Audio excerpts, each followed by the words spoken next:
സമയമാണ് ഏറ്റവും വിലപ്പെട്ടത്.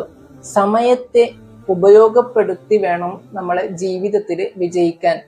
ഒരു ദിവസത്തില് 24 മണിക്കൂറുള്ളതിൽ 11 മണിക്കൂർ ഉറക്കത്തിനും ഭക്ഷണം കഴിക്കുന്നതിനും അതുപോലുള്ള അത്യാവശ്യ കാര്യങ്ങൾക്കും ഓരോ വ്യക്തിയും ചെലവഴിക്കണം.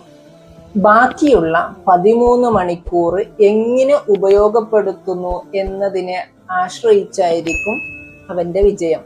അധ്വാനം, വിശ്രമം, വിനോദം, അലസത, ഉറക്കം എന്നിങ്ങനെ 5 രീതിയിലായിരിക്കണം ഒരു മനുഷ്യൻ സമയം ചെലവഴിക്കേണ്ടത്. അത്യാവശ്യത്തിന് ഉറങ്ങണം.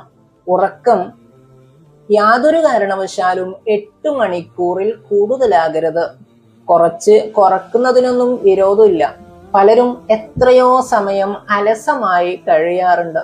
വെറുതെ കഥ പറഞ്ഞും പരദൂഷണം പറഞ്ഞും അനാവശ്യമായ ചർച്ച നടത്തിയും കൂട്ടുകൂടിയും നാം സമയം പാഴാക്കുന്നു. സമയവും തിരമാലയും ആരെയും കാത്തിരിക്കുന്നില്ല എന്ന ഈ തത്വം നാം വെറുതെ കേട്ടാൽ പോരാ.